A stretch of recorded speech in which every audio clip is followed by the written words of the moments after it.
Bugün sizlerle 42 gün boyunca sıfır hesaba kasacağız ve kastığımız hesapta aranızdan bir kişinin olacak. Ve şimdi arkadaşlar kadromuza geldik. Birinci gündeyiz. Etkinlik 42 gün sürecek. Yani en az 40 günlük bir kayıt serüveni yaşayacağız. Bakalım 40 günde bir aydan fazla ne kadar gelişebileceğiz birlikte görmüş olacağız. Şimdi hesabı açarken aldığım oyuncularla başlayalım. Kadromuzu geliştirmeye. Sağ kanat Foden'umuzu ekledik. Nesta'mızı sağ stoperimizi ekledik. Sonumuzu sol kanat ekledik. Vlovic'i de senetemizi ekledik. Capdevilla'mızı da sol bek kısmına ekleyelim arkadaşlar. Ve yedeklerimizi de çıkaralım arkadaşlar. Bakalım birinci günde şu anlık kaç gen olmuş olacağız. Gen atlamadık. Şimdi atlıyoruz ve şu anda 89 geniz ama birinci gün bitmedi. İlk önce arkadaşlar her gün Ragnarok etkinliğinde alabildiğimiz ödülleri alacağız. Birinci günde oyunlarımızı oynadık. Ödüllere girelim ve ödüllerimizi alalım. Şimdi ödül alabiliyor muyuz? 300 puanla bastion aldık. Birinci günde sadece bu kadar ödül aldık.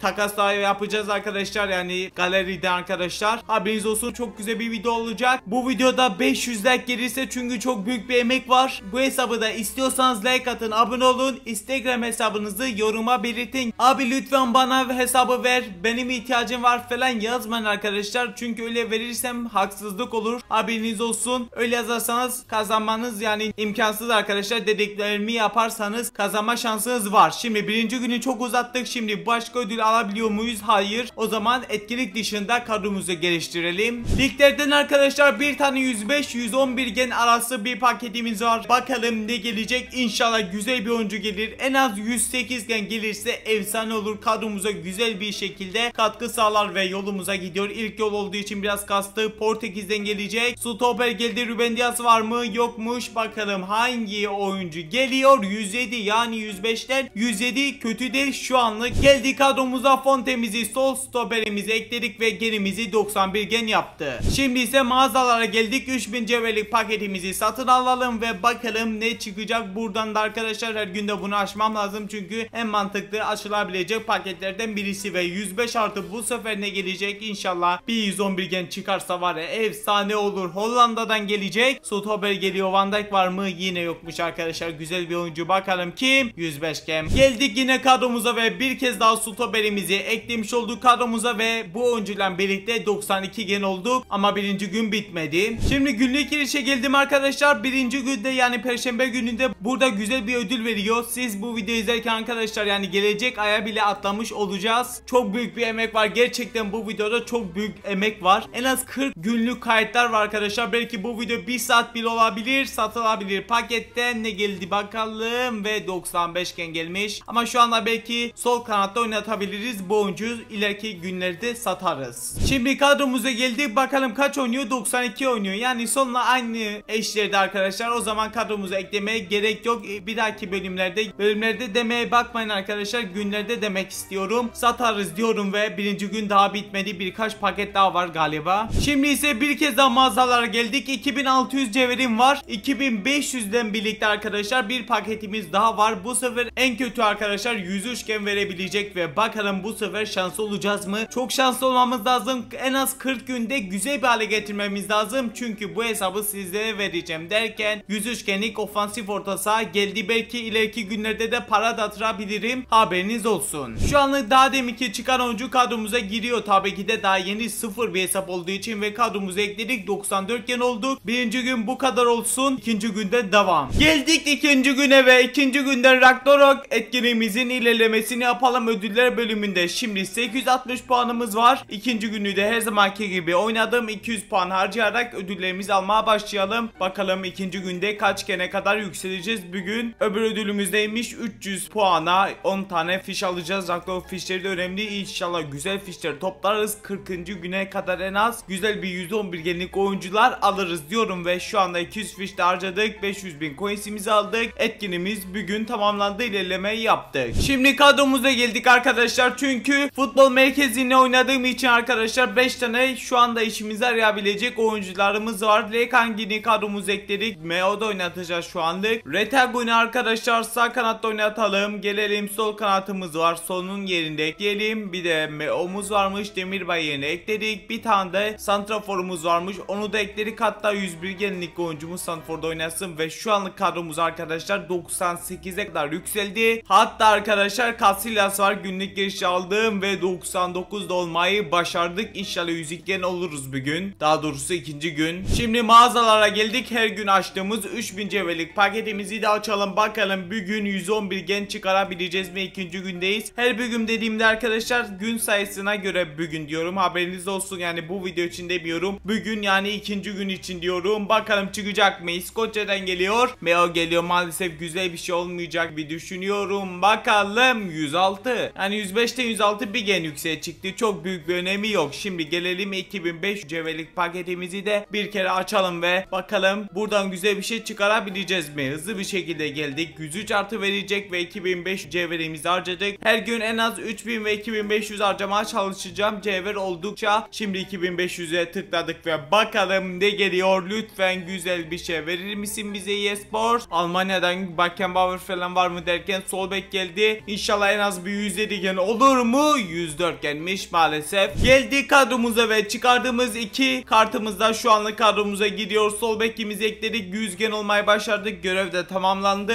106 genlik oyuncumuzu da Lekang'in yerine eklemiş olalım. Geldiği gibi gidiyor ve genimizi 101 gen yaptı. İkinci gününde sonuna geldik. Üçüncü güne bakalım nasıl olacak. Üçüncü güne geldik. Üçüncü günde de etkinliklerimizi gördüğünüz gibi oynadım ve ödüllerimize geleceğiz ama arkadaşlar ödüllerimi ben arkadaşlar yanlışlıkla kaydı başlatmadan açabildim. 102 artı paketi açtık. 104 gen sol ortası çıktı. Kadromuza eklerken aklıma geldi kayıt almadığım ve o oyuncu da arkadaşlar gördüğünüz gibi bu oyuncu maalesef kadromuza girmiyor. Teknik direktör modunda da arkadaşlar video dışında 102 genlik bir oyuncu çıkardım. Kaleci o da, onu da kadromuza giriyor ve ekledik. 102 gen olduk, çok güzel oldu. Şimdi arkadaşlar 3000 cevherlik paketimize geldik ve 105 artıdan bakalım ne çıkarabileceğiz. Şu anlık sağ bekimiz sıkıntılı. Düşük genli bir oyuncu. İnşallah oraya Carles Alberto çok yaklaşabilir bence. İnşallah da gelir diyorum ve paketimiz geliyor. Bakalım ne gelecek. Yolumuza gidiyor her zamanki gibi. Ama saçma sapan bir ülke. Kaleci zaten çıkmıştı. Daha demin ki kaleci çıkma sakın. 106 gen Ryan çıktı. Daha iyisi geldi. Güzel oldu. Sağ bek çıksaydı tabii ki de daha iyi olurdu ama yapacak bir şeyimiz yok. Ryan'ımızı kadromuza ekledik. 103 gen maalesef olamadık. Yapacak bir şeyimiz yok. 3. gününde sonuna geldik. Arkadaşlar yine kendi hatam yüzünden kaydı başlatmayı unutmuşum. 4.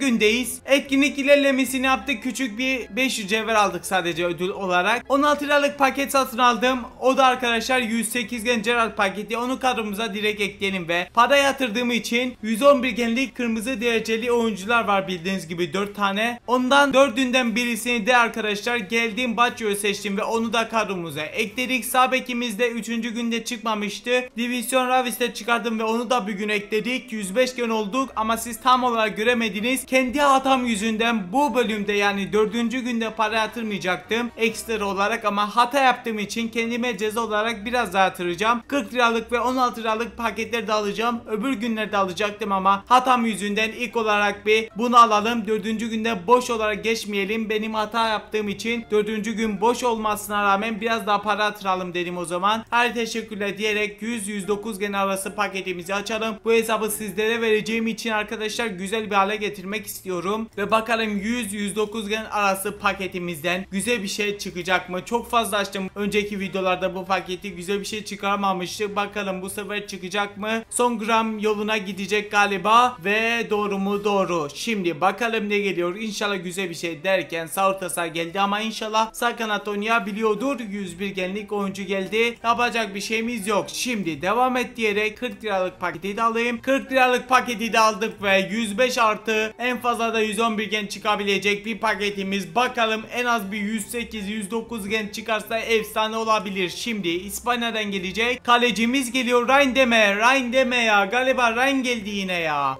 Ryan değilmiş ama daha kötüsü çıkmış. Şimdi kadromuza geldik ve bu oyuncumuz kaç gen oynuyor? 97 oynuyor. O zaman kadromuza ekleyebiliriz. Bu arada 3000 cevherliği de kaydı başlatmadan açmıştım arkadaşlar. Oradan da galiba bu oyuncu çıkmıştı ve bizde olduğu için kadromuza ekleyemiyoruz ve 4. gününde bu şekilde sonuna geldik. Çok güzel bir kadro olmaya ilerliyor. İnşallah 40. günde efsane bir kadro olacak. 5. güne geldik. 5. günde de arkadaşlar gördüğünüz gibi etkinliklerimizi oynadık ama buradaki maçı beklettim çünkü 103-109 gen arası paketimiz var. Belki güzel bir şey çıkabilir. Bu maçı oynayalım, paketimizi açalım. Maçımızı kazanmış olduk ve bakalım 103-109 30 gen arası paketimizden ne gelecek derken yolumuza gitmedi. Yani galiba 103 ya da 104 genlik oyuncu çıktı. 200 cevherimiz geldi, 250 Ragnarok fişimiz geldi ve oyuncumuz bakalım neymiş? 103 gen ofansif orta saha Ekrem, yani bizim işimize yaramaz. 400 fişten 103-111 gen arası bu sefer. Bakalım yolumuza gidebilecek mi? Yolumuza güzel bir şekilde inşallah güzel bir oyuncular verir. Almanya'dan geliyor, Stober geliyor, maalesef bizde olan oyuncu bir kez daha geldi, yapacak bir şeyimiz yok. Şimdi ise geldik mağazalarımıza ve 3000 cevherlik paketimizi de açalım 5. günde. Bakalım 5. günde bu paketimizden şanslı olabileceğiz mi? 111 gen çıkarabileceğiz mi? İnşallah çıkar diyorum ve gümüş bronzlarımızı ilk olarak aldık ve hemen paketimize tıklayacağım. Bakalım hangi oyuncumuz gelecek? İnşallah en az 108 gen olursa bile güzel olur. Almanya'dan geliyor, Stober bir kez daha geldi. Maalesef gidiyor.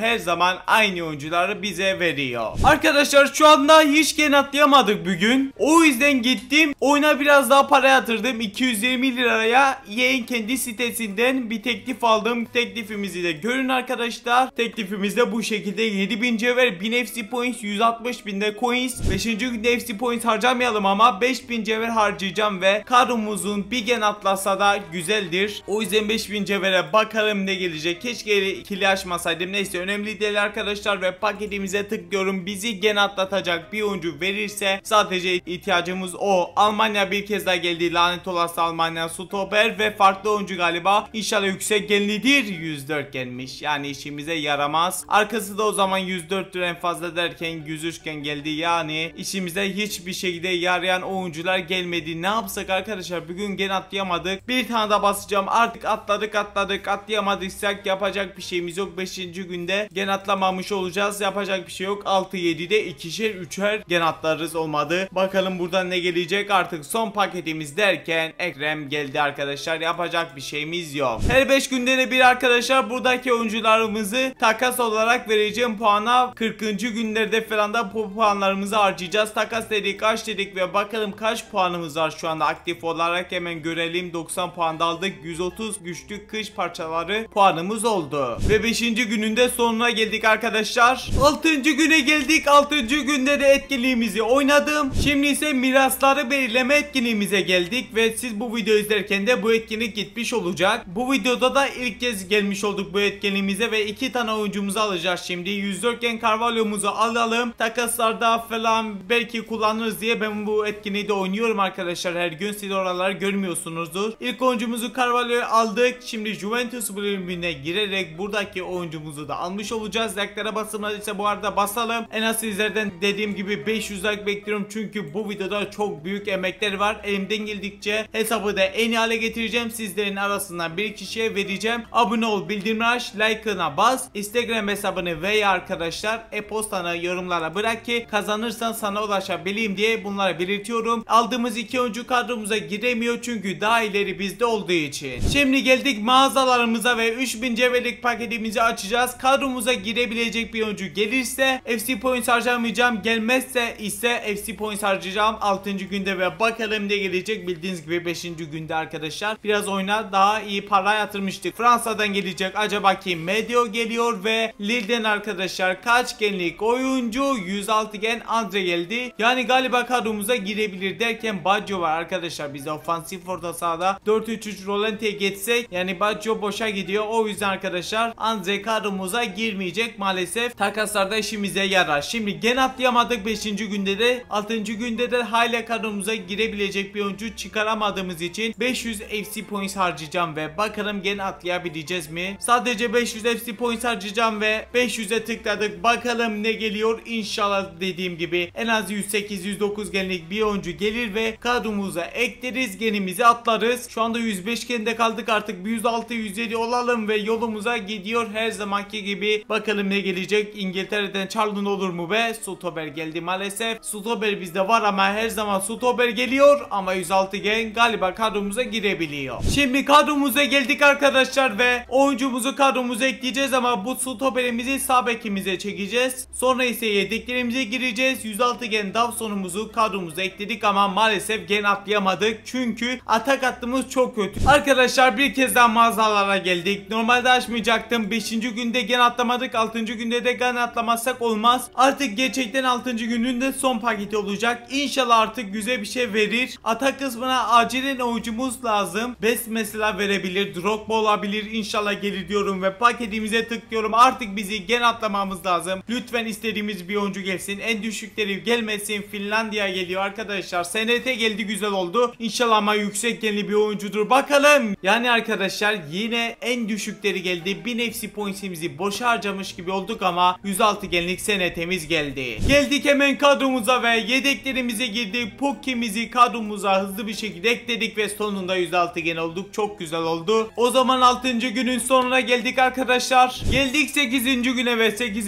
günde de arkadaşlar etkinlikleri falan oynadım. Şimdi ödüllere gelelim ve ödüllerimizi harcayalım. Tam 1400 puanımız var ve şimdi buradan da paket açmış olacağız. 300 puanımızı harcadık, cevherimizi almış oluyoruz güzel bir şekilde. 5 cevher hayırlı olsun. 400 puanımızı verdik ve 10 tane parçamızı alacağız. 40. günlerde dediğim gibi parçalarımızla birlikte de oyuncularımızı alacağız. Şimdi 300 puan vererek 100-211 gen arası bir paket açacağız. İnşallah kadromuza girebilecek güzel bir oyuncu verir ve 8. günün ilk paketi maalesef 103 gen Vashti kartı oluyor ve bizde 106 Ryan olduğu için kadromuza giremeyecek. Şimdi buradan da son olarak 400 puanımızı verdik. Puanımızı sıfırladık ve buradan da antrenman aktarım puanını almış olduk. 8. günün etkinlik ilerlemesi bu şekilde oldu. Şimdi bu hesabı arkadaşlar kendi ligime aldım. Ödüller bölümünde 2 paket açabilmek için. Siz de bu arada arkadaşlar ligime gelmek isteyen varsa gelebilir. Oynamayanlar her zaman atıldığı için haksızlıklar olmasın diye 113 gen ve üzeriyseniz arkadaşlar telkafe cihazlara gelebilirsiniz ligime. Şimdi 34'e kadar gelmişiz. Ben bu videoyu çekerken, siz bu videoyu çekerken 50'yi falan 60'ı geçmiştir kesinlikle. 2 paketimiz var. İlkini açmıştık. Doğru. İlk günlerde açmıştık ilkini. O zaman şu anlık ben bu videoyu çekerken bir tane daha alabilmişiz. Tamamını al diyerek arkadaşlar 105 artı bir paketimizi daha var. Ve bakalım buradan ne çıkaracağız. İnşallah güzel bir şey verir. Haydi oğlum. Haydi oğlum güzel bir şey ver. Kadromuza 8. günde bir transfer yapmış olalım. İngiltere'den geliyor. Sotober geliyor bir kez daha ama bu bize çıkmıştı ve kadromuza girmeyen bir oyuncu maalesef. Dawson geldi. Yapacak bir şeyimiz yok. İşimize yaramayan oyuncu çıktı. 8. gününde arkadaşlar o zaman 3000 cevherliğini de son olarak açalım. Yeni oyuncular da geldi arkadaşlar. Ben bu videoyu çekerken yeni olarak görüyorum. Siz bu videoyu izlerken tabii ki de üstüne de oyuncular gelmiş olacak. Şimdi bakalım buradan ne gelecek. Haydi oğlum bir palma verir misin? Bugün ben bu videoyu çekerken Volder çıkarmıştım. Bu sefer ne gelecek? Uruguay Stoper bir kez daha geldi. Yani gelmesi olmaz. 105 gen Caberra. Şimdi kadromuza geldik arkadaşlar. Ben bu videoyu çekerken yine aynı şekilde futbol merkezi de yenilenmişti arkadaşlar. Onu da oynadım ve 100 gen Wilson aldım. Oradan 97 gen bizde sağ kanat var ve onun yerine ekleyelim ve şu anlık atak hattımız biraz da güçlenmiş olsun. İçerik güçlendirmesi geldi. Zaten işimiz bitmişti. 8. günde gene atlayamadık. 9. güne geçelim. İnşallah güzel bir gün olur. Arkadaşlar her zamanki gibi yaptığım bir hata, mikrofonu açmayı unuttum. Etkinliğimizde hiçbir ilerleme yapamadık çünkü puanımız yetmedi. Sonra İbrahimovic etkinliği gelmişti 9. günü ben bu videoyu çekerken geldi. O gün 1. bölümü bitirdim. İbrahimovic kartını aldım. Kadromuza ekleme gideceğiz şimdi. Dereceli olduğu için belki genimizi atlatır. Hemen kadromuza da geldik. Yedeklerimize girdik ve İbrahimovic'i kadromuza eklediğimizde gen atlıyoruz. Sonunda güzel bir şekilde genimizi atladık. Hemen 9. gününde 3000 cevherlik paketini de açalım. Belki buradan sağ kanat ve Garinca var mesela. Garinca gelirse var ya efsane olabilir. Hemen günlük deste B paketini hızlı bir şekilde açıyoruz ve bakalım karşılığında ne verecek. Sizlere vereceğim hesap olduğu için arkadaşlar güzel bir hale getirmek istiyorum. Her zamanki gibi dediğim gibi Belçika'dan geliyor. Sağ bek geliyor. Güzel olursa kadromuza girebilir. Bakalım ne gelecek? 108 gen. Çok iyi oldu. İlk kez 9. güne kadar geldik. Bu paketten ilk kez güzel bir şey çıkardık. Ve bize de arkadaşlar sağ bek acilen lazım olan mevkilerden birisiymiş. Yeni aklıma geldi. O zaman kadromuza eklemiş olalım. Muneri arkadaşlar ve gen atlayacağız mı? Gen atlamadık ama kesinlikle 108 gene çok yaklaşmış olduk. İlla ki 10. günümüze geldik. 10. günde de etkinliklerimizi falan oynadık arkadaşlar ama normalde bu 13. gün olacaktı. 10. günü çekerken arkadaşlar ama 2 gün arkadaşlar kayıt alamadım. 13.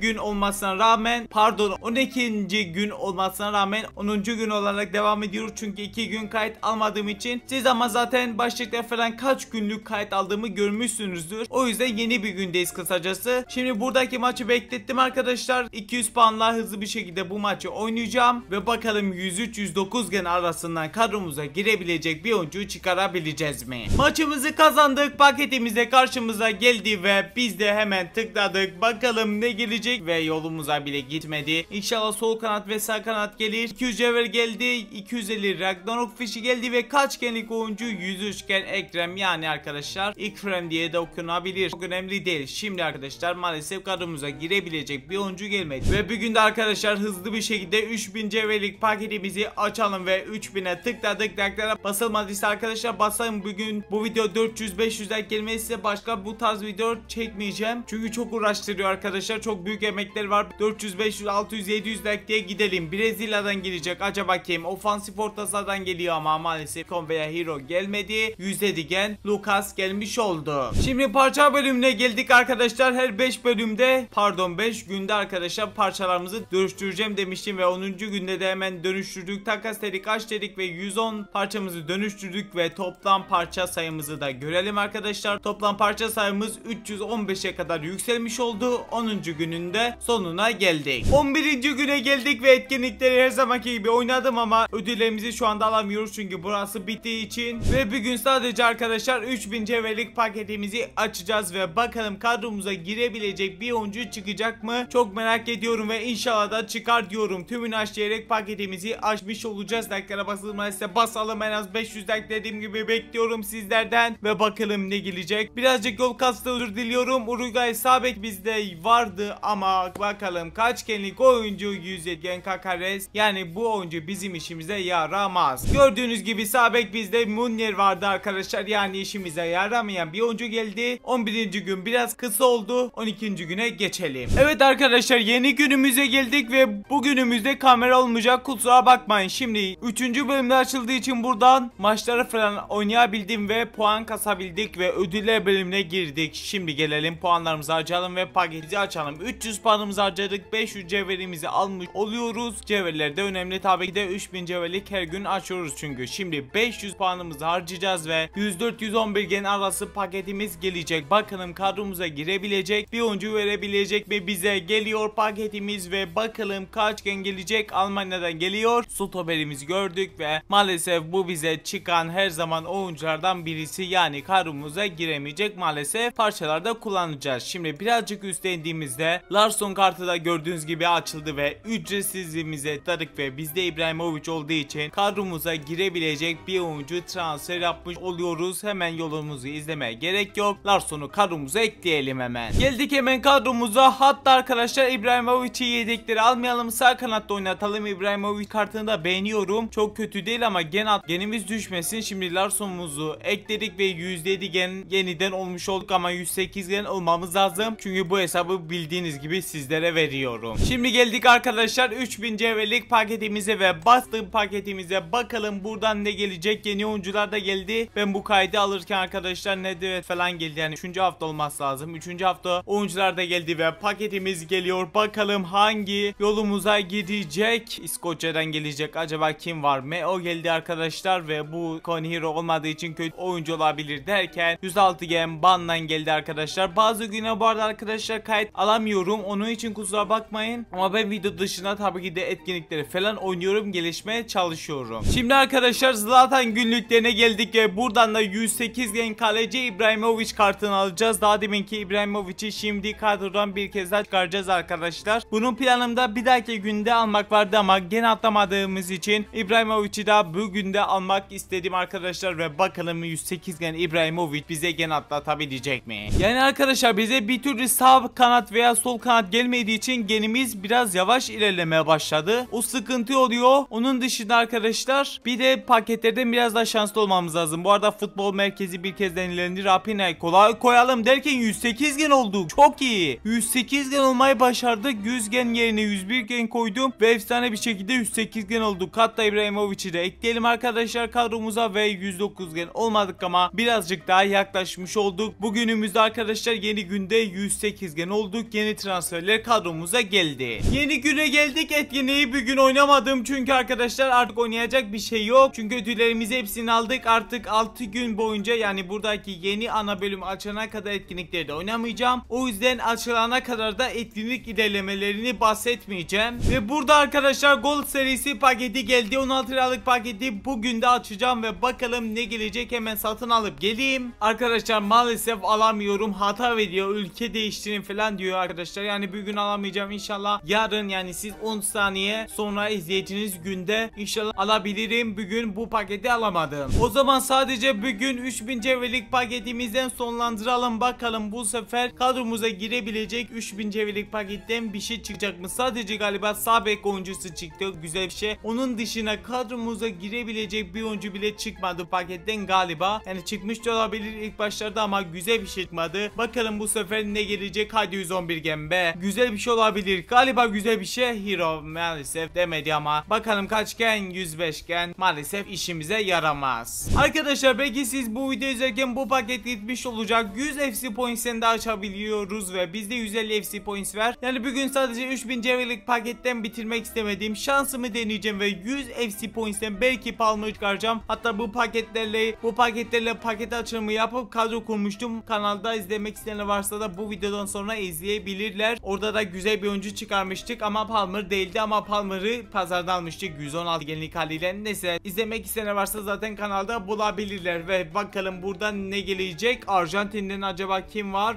O geldi, Enzo Fernandez 150 gen geldi. Yani çok kötü değil. 107 gen bence iyi geldi. 103 artıdan gördüğünüz gibi 107 gen zaten en yüksek 3. oyunculardan birisi. Kadromuza giriyor mu şu anda hatırlamıyorum. Birlikte bakalım. Kadromuza da giriyormuş. Çok güzel oldu. Buradaki medyayı da arkadaşlar görev modunu aldım. Bilenler zaten bilir. Şimdi gelelim Enzo Fernandez'i kadromuza ekleyelim. Bir gen yüksek bir oyuncu kadromuza girmiş oldu. Çok da güzel oldu. Bize acilen sağ kanat veya sol kanat lazım, paketlerden çıkmazsa zaten etkinlik sonlarında ya fişten alacağız ya da pazardan alabildiğimiz en yüksek genli oyuncu alırız. Şimdi yeni güne geçelim. Yeni güne geldik. Hesabı geliştirmeye devam ediyorum. Bazı günler arkadaşlar yapacak bir şey olmadığı için kayıt almıyorum. Bunu bir kez daha belirteyim. Siz 10 saniyede bir yeni gün geçtiğimi görüyorsunuz ama ben arkadaşlar bildiğiniz gibi bir gün falan geçiyor. O yüzden unutabiliyorum. Şimdi teklif alacağız. Hata vermişti. Bakalım bu sefer hata verecek mi? Arkadaşlar yine hata verdi. Öbür güne geçtiğimizde farklı karttan deneyeceğim. Belki orada hata vermez. O zaman 3000 cevherlik paketimizi açalım ve ben bugün çarşamba günü bu kaydı alıyorum şu anda bu paketi açarken. Yani perşembe günü etkinliğimizin, Ragnarok etkinliğimizin yeni sistemli gelecek. Yani ne diliyordu o? Farklı etkinliğin içine etkinlik gelecek arkadaşlar. Anladınız siz, o bölüm gelecek ve artık etkinliği de oynamış olacağız. Bakalım kim gelecek? Stober deme artık. Stober deme. Bu 3000 cevherlik Ragnarok paketlerinden bıktım ya. Gerçekten bıktım. 105 gen Wolf geldi. Bugünlük bu kadar olsun. Kadromuza maalesef geliştirebileceğimiz bir oyuncu çıkaramadık. Şimdi yeni gündeyiz ve yeni bölümler geldi. Etkinliği de her zamanki gibi oynadım. Hemen ödüllerimize gelerek 770 puanımızı harcamış olalım. Gördüğünüz gibi ödüllere de ilk kez gelmişim ve burada arkadaşlar bir tane ofansif orta saha temeli 107 gen olan bir oyuncu alacağız. Kadromuza girecek mi? Alındığı zaman göreceğiz zaten. Şimdi 300 puanımızı harcayalım ve yeni bölümün ilk ödüllerini alalım. Bakalım bu bölümden güzel bir şey çıkarabileceğiz mi paketten? Şimdi 200 puan da harcayabiliyoruz. Antrenman aktarım puanını almış oluyoruz. 200 tane 100 taneymiş pardon. 100 tanesini aldık. Daha fazla da ilerlemiyoruz bugün. Şimdi mağazalara geldik. En iyi etkinliklerde arkadaşlar bu paketi açmıştık. Önceki bölümlerde, günlerde daha doğrusu, ve yeniden geldi. 96-105 gen arası paket verecek ve bakalım istediğimiz oyuncu verebilecek mi? Sağ kanat veya sol kanat hala acilen lazım bize. Yani bir 105 gen sağ kanat sol kanat felaket olur diyoruz ve paketimiz geliyor. Bakalım ne gelecek? İnşallah güzel bir şey gelir derken yani yıl dönümü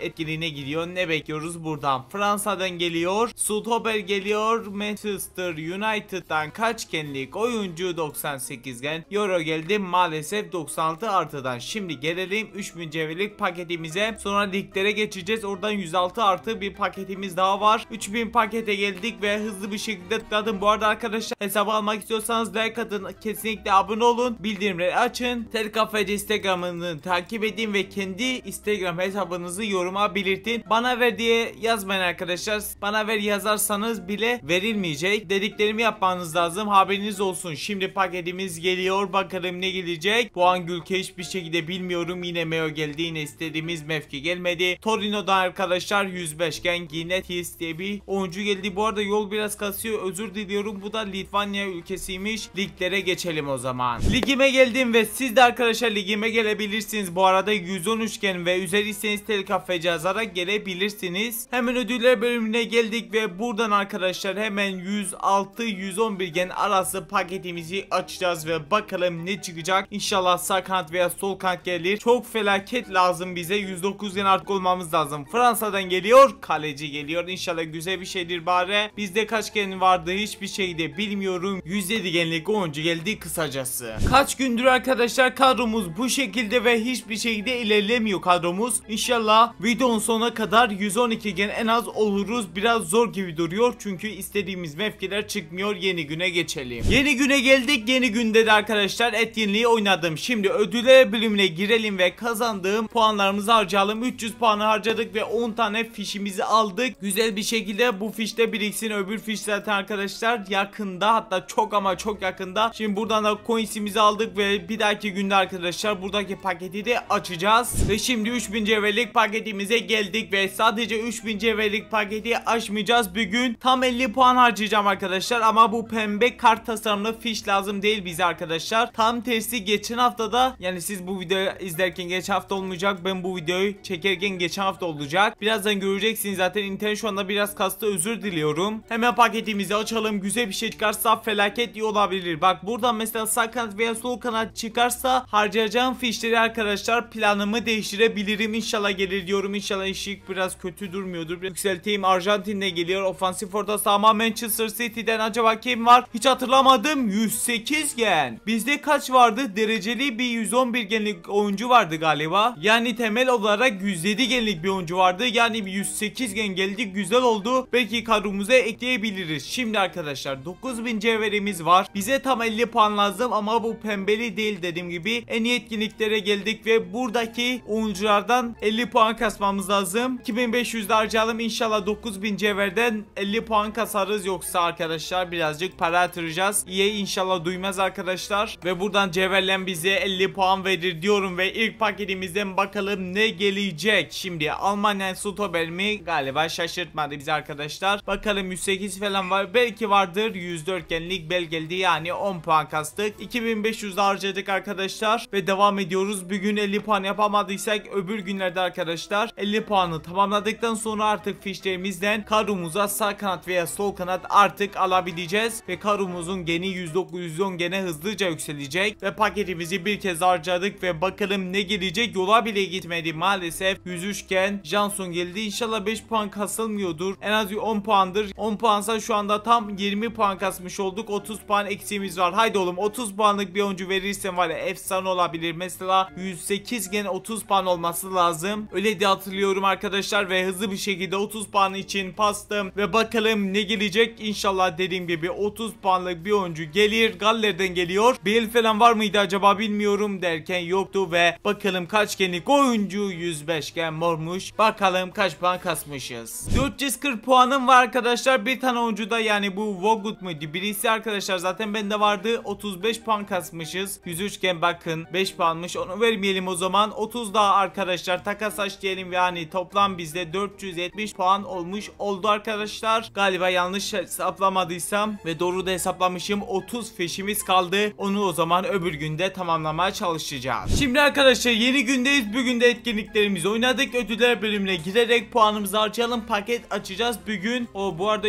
bir tane ödül açıldı. Bir tane alırız, çok önemli değil. Şimdi 300 puanımızı harcadık ve 100-211 gen arası inşallah bize sağ kanat veya sol kanat verir diyorum ve paketimiz geliyor. Yolumuza bile gitmedi. 102 stoper geldi. İhtiyacımız yoktu. Şimdi ilk kez uzatmalar bölümüne girdik arkadaşlar. Buradan 1000 puan harcayacağız. Buradan 100-209 gen arası belki 100'e bir şey çıkar. Olmadı cevher alacağız arkadaşlar ve bakalım ne gelecek. İnşallah bir sağ kanat veya sol kanat artık gelsin diyorum ve santrafor geldi. 3000 cevher ve 4000 fiş geldi. 103 gen santrafor işimiz aramaz. Buradan 3000 cevher alalım arkadaşlar. Bildiğiniz gibi 30 tane puanda eksiğimiz var. 2500 cevher harcayarak puanlarımızı da gidermiş oluruz. Gelen kutusunda ben sonra alırım. Şimdi 3000 cevherlik günlük paketimizi de açmış olalım. Belki yüze bir şey çıkarabiliriz bugün. Artık sağ kanat veya sol kanat çıkarmak diyorum. Buradan Saka'yı gördüm arkadaşlar. İnşallah Saka gelir diyorum ve İngiltere sağ kanat Arsenal görürsek var ya burada çıldırırım be. Haydi oğlum. Günlük paket D paketinden güzel bir cümle oldu. Paketimizi açıyoruz kısacası. Bakalım ne gelecek. gelecek paketimizi tıkladık ve yolumuza gidiyor. Haydi İngiltere. Haydi oğlum. Haydi oğlum İngiltere. Arjantin geldi maalesef. Ofans orta sahadan geldi. Manchester City'den 108 gelmiyor. Güzel. 108 gen 30 puan olması lazım. Puan amaçlı güzel oldu ama sağ kanat veya sol kanat bugün de çıkaramadı. Yeni güne geldik. Bugün de arkadaşlar her zamanki gibi etkinliğimizi oynadık ama bu maçı oynamadım. Çünkü 103-109 gen arası paket verebiliyor. Birlikte açmak istediğim hemen bu maçı kazanayım. Birlikte bu paketi de açalım. Şimdi maçımızı kazandık. Paketimiz geliyor ve bakalım hangi oyuncu gelecek. İnşallah kanatlara bir oyuncu gelir. Güzel bir takviye yaparız. Fransa'dan geliyor. Maalesef yine stoper. Nantes takımından kaç genlik oyuncu geldi. Maalesef 104 gen Zeze. Sadece fişe çevirmek için lazım olur bu oyuncu. Şimdi ana ekrandayız arkadaşlar. Gelen kutusuna geldiğimizde gördüğünüz gibi 2 tane teklif satın aldım. Oyundan alamıyorum. Bildiğiniz gibi hata veriyor. Ben de EA'in kendi sitesinden aldım. İlk teklifin ödüllerini alalım arkadaşlar ve ödülleri de görmüş olun. 7000 cevher, 1000 FC points ve 160.000 coins. İlk ödülümüz arkadaşlar cevher ve points önemli. Şimdi ikinci teklifimiz arkadaşlar 40 liralık bir tane 105-111 gen arası paket arkadaşlar. Bakalım ne çıkaracağız. İnşallah artık ama artık kanat oyuncusu gelir. Onun için artık paketleri açıyorum. Biraz genimiz arkadaşlar yavaş ilerliyor. Maalesef yine arkadaşlar istediğimiz çıkmadı.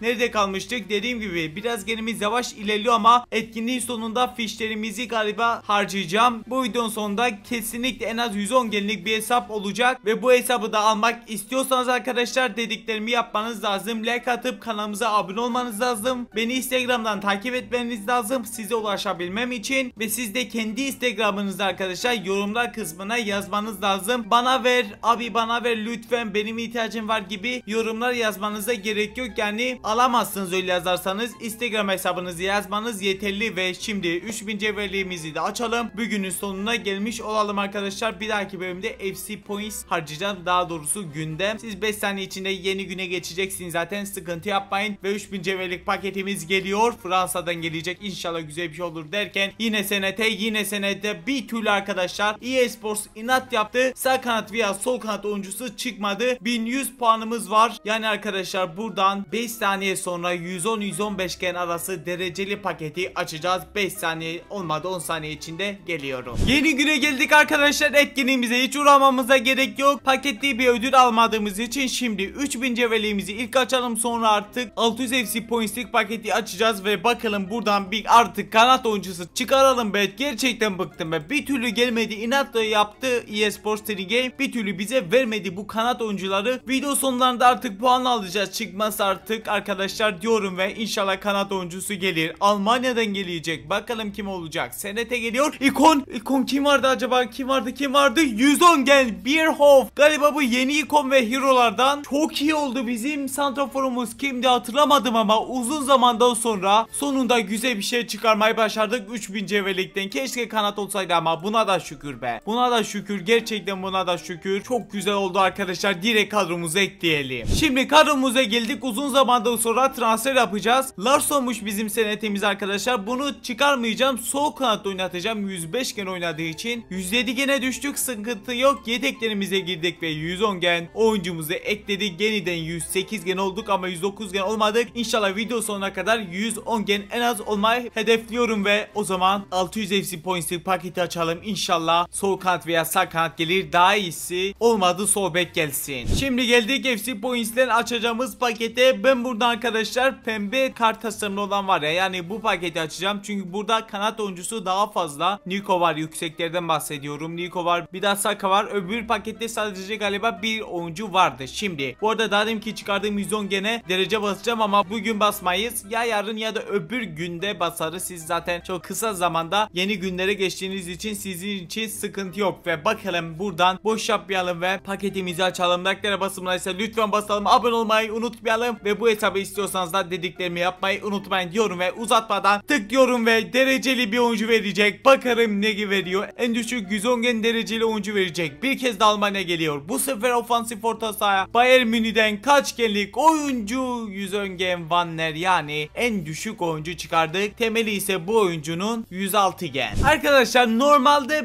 500 FC points'imizi harcamayacaktık ama bir transfer de yapmak istiyorum. Buradan 500 FC points'e bu sefer derecesiz 106-111 gen paket paketi açacağım. İnşallah bakın. İnşallah gelir be. İnşallah. Haydi oğlum be. Haydi esports be. Allah'ım lütfen. Haydi oğlum lütfen. Bir sağ kanat oyuncusu istiyorum. Başka da bir şey istemiyorum artık. Haydi oğlum bir Saka versen var ya efsane olur be. Yolumuza gidiyor. Haydi İngiltere görelim. Arkadaşlar İngiltere. Vallahi İngiltere. Sol ortası ama. Sol ortası olmadı. Chelsea'den kaçgenlik oyuncu maalesef arkadaşlar işimize yaramayan sadece fişte 10 puan bize getirecek bu oyuncu. O zaman bugünün de sonuna gelelim. Yeni güne geldik. Etkinliğimizde yine bir işimiz yok bugün. Buradaki paketi sizden birlikte açmak istediğim belki güzel bir şey çıkabilir. Çünkü satılabilir bir paket ve bugün de bu arada pazardan bir transfer yapacağız artık. Çünkü gene atlamak istiyorum ve yolumuza gidiyor. Bakalım hangi yol derken son krem yolu olması lazım. Bakalım kim gelecek. Meo geldi. Tottenham'dan acaba yüksek genli bir şey olur mu derken 101 genlik kaç milyon değeri varmış? 15 milyon değeri var. Şimdi 3000 cevherlik paketimize geldik. En son arkadaşlar 110 genlik bir oyuncuyu çıkarmıştık. Efsane olmuştu ve kadromuza da eklemiştik ama gene atlamadık. Bugün inşallah 109 gen olmayı başaracağız. Çünkü pazardan bir satılabilir paket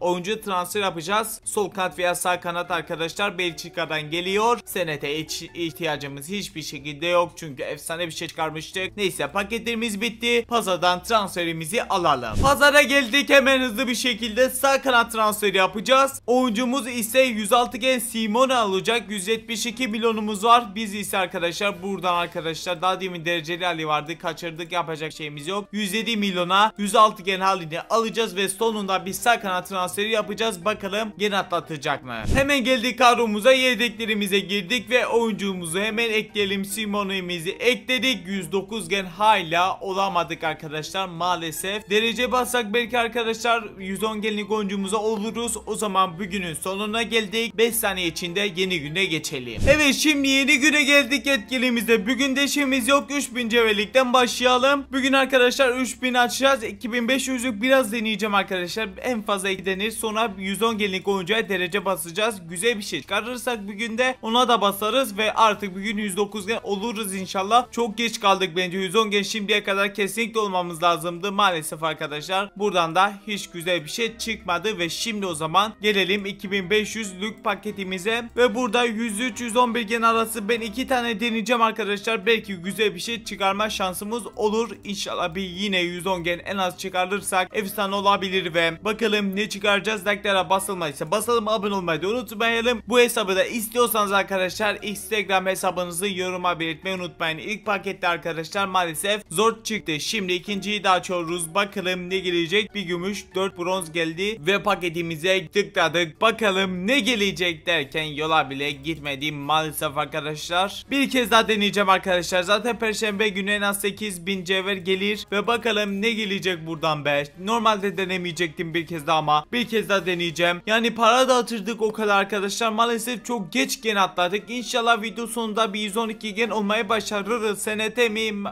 Sultoper. SNT'de çünkü 105 genlik oyuncu gelirdi ama bu da daha kötüsü. Kadromuza geldik. İlk kez bir oyuncuya derece basacağım bu arada arkadaşlar. Dereceli masyonalarımızda bir sürü var. Video sonlarında arkadaşlar zaten tüm oyuncular bütün derecelere basacağım ki maskene kadar ulaşalım. Şimdi bir 113 gen yapalım bu oyuncumuzu. Yeşil derece oldu. 111 gen hayırlı uğurlu olsun. İkinci oyuncumuzu da hızlı bir şekilde bastık ve 112 genlik Bford'umuz, Bierford artık nasıl okunuyorsa çok önemli değil, mavi derecesini aldı ve 112 gen oldu. Bakalım arkadaşlar 109 gen olursa belki bırakabiliriz ve olamamışız. O zaman bir gün ben 109 gen olacağım, o kesin be. 109 gen olana kadar devam. 109 gen olmamız lazım. Bugün artık bir gen atlayalım. Çok uzun zamandır gen atlayamıyoruz. Maalesef ilginç bir şekilde mor derecesini de aldı. Devam et diyelim ve geri çıktığımızda 109 gen yine olamadık. Ama arkadaşlar yedeklerimize girdiğimizde görev modundan aldığımız Fellaini arkadaşlar kadromuza eklediğimizde 109 gen oluyor. Ben sizden birlikte almak istemedim. Zaten kadromuza girmeyecekti zamanında. Şimdi girdi ve 109 gen sonunda olmayı başardık. İnşallah bu hesabı sizlere verirken en az 112 genlik bir hesap olur. Yeni güne geldik arkadaşlar. Bugün sadece 3000 cevherlik paketi açacağız ve hızlı bir şekilde de tıklamış oldum. Bugün çok işimiz yok arkadaşlar dediğim gibi ve paket açacağız sadece. Bakalım güzel bir şey çıkarsa ekstra işimiz olabilir ama onu göreceğiz. Tıkladık ve paketimiz geliyor. Bakalım inşallah ve güzel bir oyuncu gelirse efsane olabilir. Sağ bek olsa da sağ bek olmadı. Sol kanat geldi PSV'den arkadaşlar. arkadaşlar. Kaç genlik oyuncu? 105 gen, bizde 105 gen senete vardı. Yani kadromuza girebilir. Kendi mevkisinde oynatalım gen düşmezse. Şimdi kadromuza geldik arkadaşlar. Bizde 105 gen Larson oynuyor. Ama senete oynadığı için kendi mevkisinde oynatmak istediğim için buradaki sol kanat oyuncusunu kendi mevkisine aktarmış olduk. Kadromuza yeni transfer geldi ama gen yükselmedi. Şimdi arkadaşlar son güne geldik artık. Bu son günümüz. Yükselebildiğimiz kadar genimizi yükselteceğiz. 110 gen kesinlikle olacağız ama 112 gene de zorlayacağız. İlk bir 2 tane 3000 cevherlik paketimiz var. Onları açalım. Belki güzel bir şey olur ve planımda bir değişiklik olabilir kadroyla ilgili ve bakalım ilk Ragnarok paketinden bakalım ne gelecek. Bugünkü Almanya'dan gelecek. Ofansif ortası gelecek. Bayern Münih'den Çakma Musiala mı? Aynen öyle, bu oyuncu gelmiş oldu. Şimdi gelelim videomuzun sonlarında gelen bir etkinlikten arkadaşlar. Yani altyapı harikaları etkinliğinden de 3000 cevherlik paketi açacağız ve bu ne oldu? Bakım yapılıyor. Tam zamanında mı?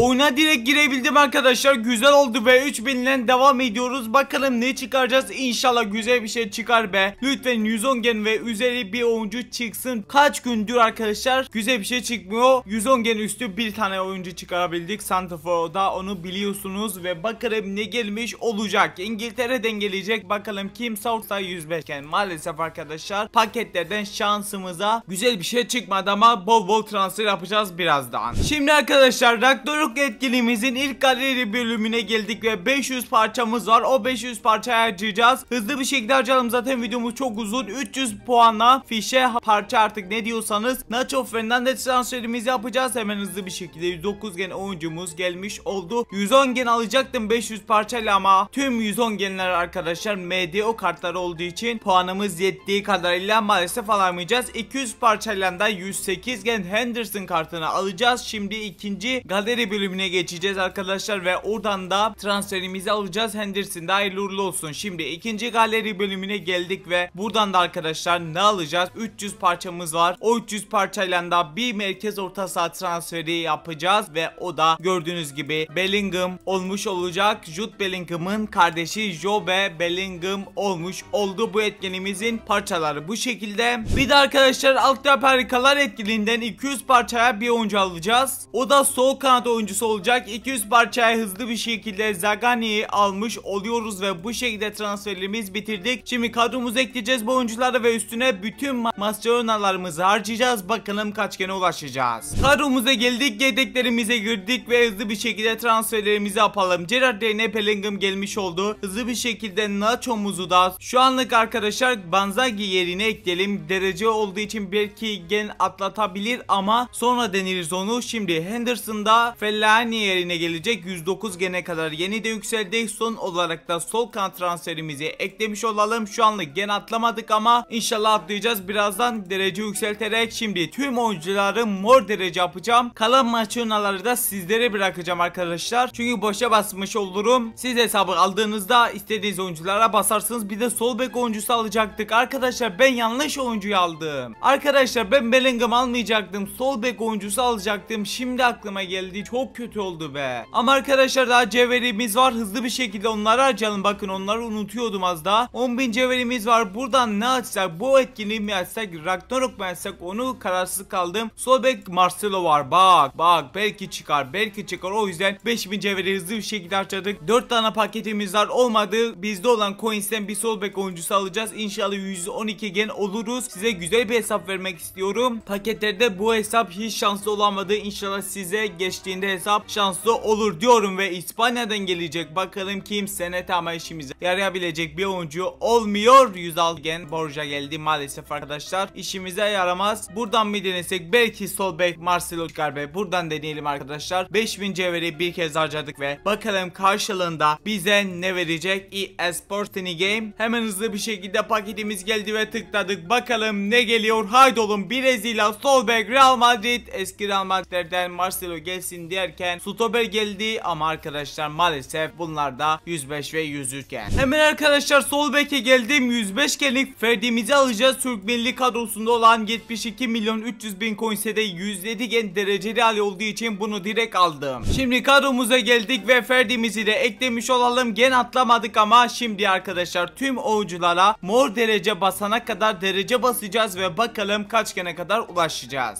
Zagani arkadaşlar gördüğünüz gibi mor derece yaptık ve ikinci daha doğrusu Senet'i saymazsak ikinci mor dereceli oyuncumuz oldu. Simone de arkadaşlar gördüğünüz gibi mavi derecesinden mor derecesine kadar yükseldi. 109 genlik karta dönüştü. Henderson da arkadaşlar gördüğünüz gibi mavi derecede mora dönüştü ve 111 genlik kart oldu. Bellingham da aynı şekilde mavi dereceden mor derece yaptık ve bu kartta 112 genlik kart oldu. Ve arkadaşlar son transferimiz İbrahimovic'te 111 gen mor derece oldu ve beceri puanlarını bazılar vermediğim siz verirsiniz derken 111 genlik kadromuz oldu. Çok güzel oldu ama 112 gen olamadık maalesef. Antrenman falan basmayacağım arkadaşlar. Sizde verdiğimde arkadaşlar artık kim alırsa bu hesabı kendisi ne yapmak istiyorsa yapabilir. İsterse de kadroyu sıfırlar. Ben vereceğim. Yani pakette de biraz da şanslı olabilseydik daha iyi bir kadro kururduk ama farklı bir aylık sıfır videosunda artık şansımızı deneyeceğiz. Şu anlık rekorumuz 111 gen. Bunu unutmayalım. Bir ayda daha doğrusu 42 gün boyunca ben oynadım ama arkadaşlar siz tabii de tam 42 gün boyunca kayıtları almadım. Bazı günler almadım arkadaşlar. Ragnarok etkinliği 42 gün olduğu için bu videomuz 42 gün boyunca sürdü. Ben tabii video dışında 42 gün boyunca oynadım. Neyse boş yapmayalım. Bu hesabı istiyorsanız bu videoya like atmanız lazım. Abone olmanız lazım ve yorumlara da arkadaşlar kendi Instagram'ınızı yazmanız lazım. Kazanırsanız size ulaşacağım. Bana ver abi lütfen bana ver benim hesabım yok diye yazmayın arkadaşlar. Instagram hesabınızı yazın. Bunu bilgisini vereyim. Burada da videomuz sonuna geldik. Çok emek var. Lütfen en az 1000 like sizlerden bekliyorum. En son attığım 2 video karşınıza çıkmıştır. O videoları da izlemeyi unutmayın. Çok eğlenceli videolar. Ben de bu kadar. Kendinize çok iyi bakın. Görüşürüz. Bay bay.